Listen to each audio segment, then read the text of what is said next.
सीकर के डाक बंगला तिराहे पर स्थित सीएसडी कैंटीन को यहां से नवलगढ़ रोड पर बगिया होटल के पास शिफ्ट करने के विरोध में पिछले कई दिनों से पूर्व सैनिक और सैनिक परिवार यहां धरने पर बैठे हैं। इनकी मांग है कि अगर नई कैंटीन वहां पर शुरू करनी है तो कर सकते हैं, लेकिन यहां की कैंटीन यथावत जारी रहनी चाहिए। इनका ये भी कहना है कि नई कैंटीन को किसी निजी व्यक्ति को फ़ायदा देने के लिए वहां पर कैंटीन शुरू कर यहां से बंद की जा रही है, जबकि सीकर जिले के ज़्यादातर सैनिक और सैनिक परिवार उस तरफ से आते हैं जहां ये कैंटीन है। यानी अगर आप लक्ष्मणगढ़, डोड, दातारामगढ़ इस तरफ के क्षेत्र से आते हैं तो आपके लिए डाक बंगला तिराहे पर स्थित कैंटीन में सामान लेने के लिए पहुंचना बहुत ज़्यादा आसान है, जबकि झुंझुनू की तरफ नवलगढ़ बाईपास पर अगर आप ये कैंटीन शुरू करते हैं तो उसका फ़ायदा झुंझुनू की तरफ से आने वाले लोगों को ज़्यादा मिलेगा, लेकिन बाकी सीकर ज़िले के जो लोग हैं, जो सैनिक है, सैनिक परिवार हैं, उनके लिए ये अतिरिक्त परेशानी का सबब बन जाएगा कि वहाँ बगिया तिराहे तक लोग कैसे पहुँचे। अगर यहाँ ट्रैफिक की बात है तो इनका ये भी कहना है कि ट्रैफिक के लिए कई सारे तरीके होते हैं जिससे ट्रैफिक को व्यवस्थित किया जा सकता है, लेकिन उन सब तरीकों को छोड़कर सिर्फ कैंटीन को वहाँ शिफ्ट करना ही एकमात्र उपाय नहीं हो सकता इस ट्रैफिक को मैनेज करने का। ट्रैफिक के लिए और अन्य तरीके अपनाए जाएं, और अगर वहाँ पर कैंटीन शुरू कर आप इस ट्रैफिक के दबाव को कम करना चाहते हैं तो भले ही करें, लेकिन यहाँ की कैंटीन को आप बंद कर सीकर जिले के सैनिक और सैनिक परिवारों के लोगों की परेशानी नहीं बढ़ाएं।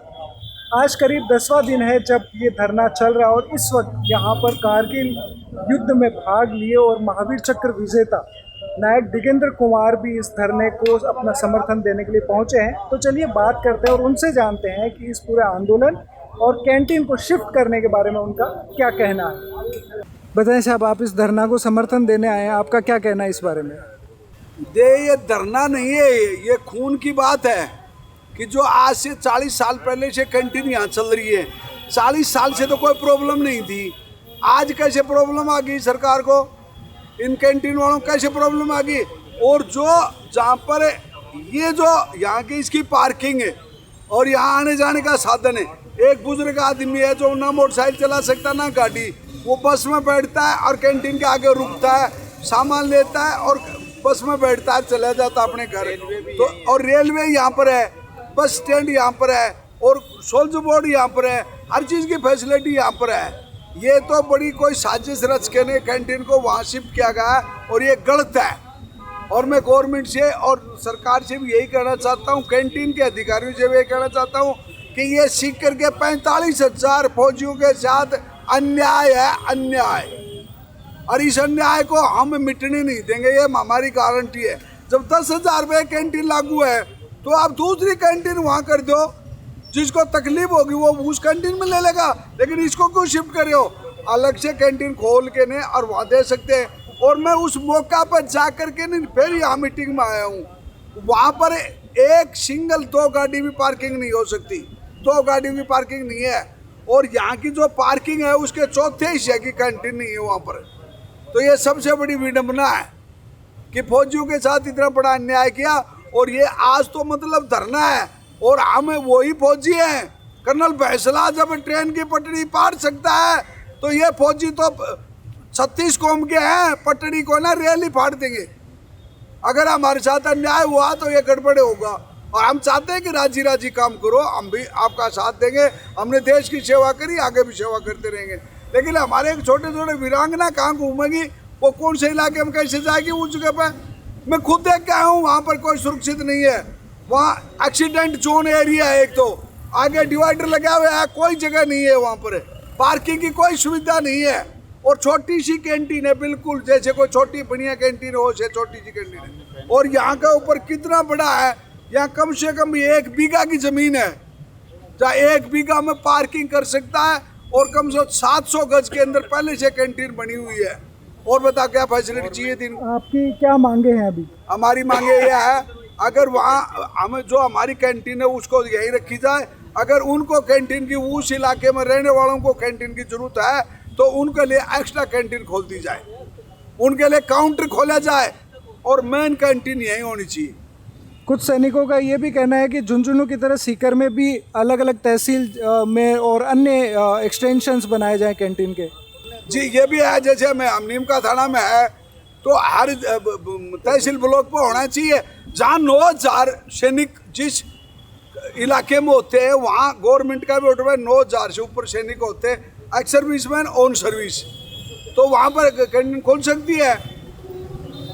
तो ये कोई बड़ी बात नहीं, कैंटीन 9,000 के ऊपर लागू है और यहाँ तो 45,000 है। दूसरी बात है, मैं इन कोचिंग संस्थाओं में मैं कई बार बच्चोों को मोटिवेशन का लेक्चर लेने गया हूँ, तो यूपी, हरियाणा और राजस्थान के आउट स्टेट के बच्चे 45% बच्चे फौजियों के लड़का लड़की इन कोचिंगों में हैं और वो अपना कार्ड ले आते हैं और वो अपना साबुन तेल ले जाते हैं।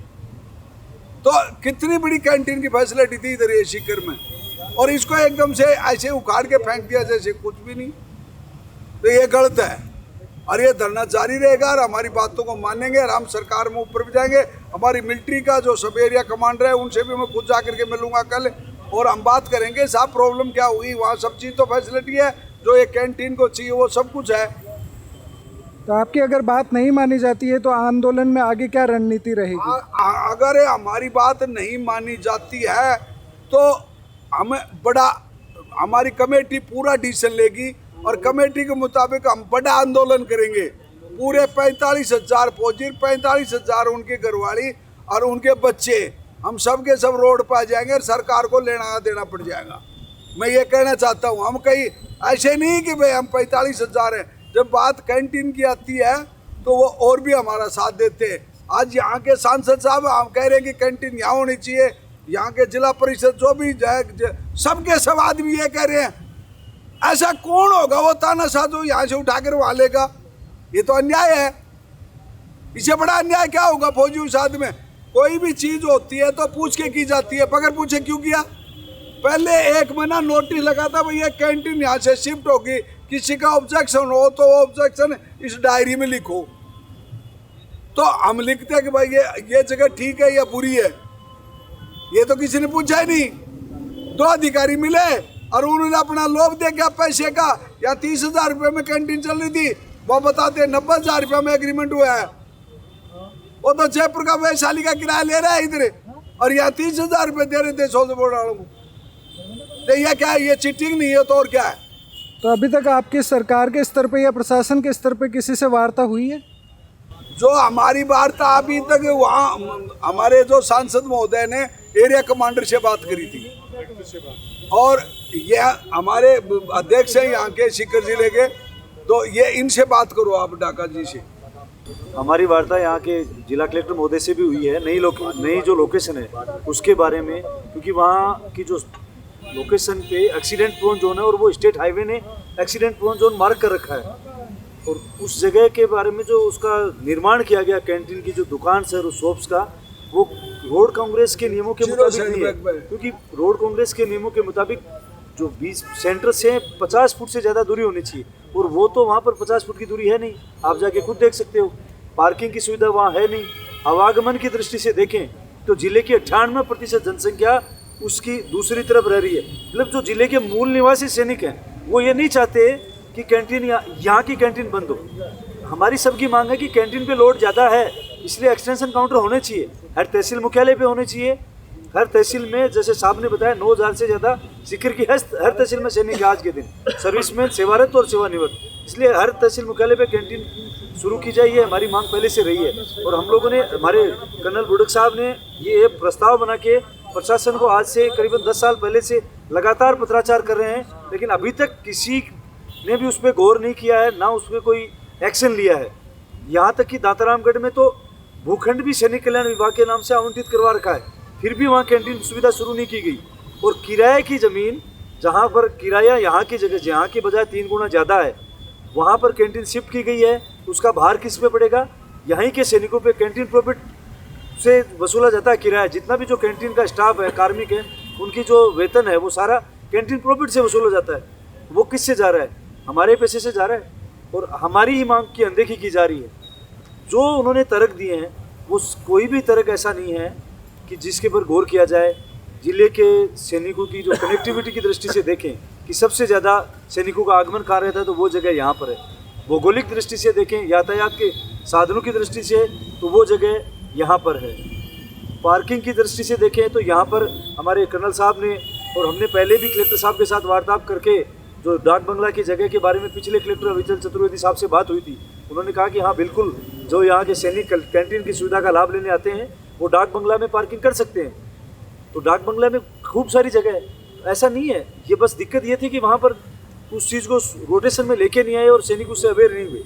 तो ये बहाना बना के कैंटीन प्रशासन ने मनमर्जी किया है। आप सोचिए, आप थोड़ा सा अगर कैमरा उधर घुमाओगे तो नज़र आएगा कि जन सहयोग से हमारे कर्नल साहब ने इतने, मतलब जब से रिटायरमेंट आए तब से यहाँ पर आके इतनी मेहनत की, जन सहयोग लिया, तब जाके ये टिन सेट और ये बाहर बैठने की कुर्सियाँ आई थी, उनको वो उखाड़ के लेके जा रहे हैं। आप बताइए, कैंटीन प्रॉफिट का पैसा लगा नहीं, जन सहयोग से पैसा मांगा हम लोगों ने, हमारे सीनियर्स ने, जैसे मैं नहीं था, मैं तो अभी आया हूँ सेवानिवृत्त होके, लेकिन हमारे सीनियर्स ने वहाँ जन सहयोग मांगा कि हमारी कैंटीन सुविधा के लिए दीजिए, उसको भी आप उखाड़ के लेके जा रहे हो। तो ये कहाँ का न्याय है? हम तो न्याय की मांग कर रहे हैं ना, जिला प्रशासन से न्याय की मांग कर रहे हैं, हमारे हर एक जनप्रतिनिधि तक हम हमारी गुहार पहुँचा रहे हैं और हर जनप्रतिनिधि हमें आश्वस्त किया है और इस हमारी मांग को बिल्कुल समर्थन किया है कि ये बिल्कुल आपकी जायज़ मांग है। इस जिले में शिक्षा नगरी होने की वजह से कैंटीन का लोड ज़्यादा है, इसलिए हम भी इससे सहमत है कि चलो एक्सटेंशन काउंटर चलाया जाए, कोई दिक्कत नहीं है। लेकिन यहाँ की जो मुख्य कैंटीन है उसको बंद करके कहीं भी कोई एक्सटेंशन काउंटर खोला जा रहा है, वो हमें स्वीकार्य नहीं है। और जब तक इस कैंटीन की जो पुराना परिसर है, सैनिक कल्याण विभाग का जो कैंटीन परिसर है, इसमें सभी सुविधाएं पहले की तरह सारे के सारे काउंटर सुचारू रूप से संचालित नहीं होते हैं, तब तक ये धरना अनवरत जारी रहेगा और ये हमारी मांग और हमारा संघर्ष जारी रहेगा।